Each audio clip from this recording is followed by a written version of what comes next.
అందరికీ నమస్కారం. మాట మన వ్యక్తిత్వానికి ప్రమాణం. రాజకీయాల్లో విమర్శలు ప్రతి విమర్శలు చాలా సర్వసాధారణం. ఆ విమర్శలు ప్రతి విమర్శలు ప్రజా సమస్యల మీద జరగాలి, కానీ వ్యక్తిగత దూషణలు లేదా వ్యక్తిగత విమర్శలు ఉండకూడదు. ఎప్పుడైతే మనం ప్రజా సమస్యల్ని పక్కన పెట్టి వ్యక్తిగత దూషణలకి దిగుతున్నామో, ముఖ్యంగా మన ఆడపడుచుల గురించి పురుష పదజాలంతో మాట్లాడుతున్నాము, అది ఒక అరాచక పరిపాలనకు నాంది పలుకుతుంది. అది తప్పు.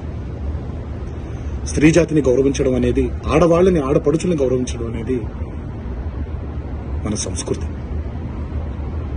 మన నవనాడుల్లో, మన జవజీవాల్లో, మన రక్తంలో ఇమిడిపోయినటువంటి ఒక సంప్రదాయం.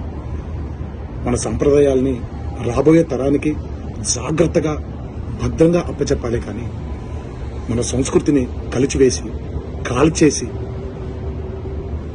రాబోయే తరానికి ఒక బంగారు బాట వేస్తున్నాం అనుకుంటుంటే అది మన తప్పు. అది మనం చేసే చాలా పెద్ద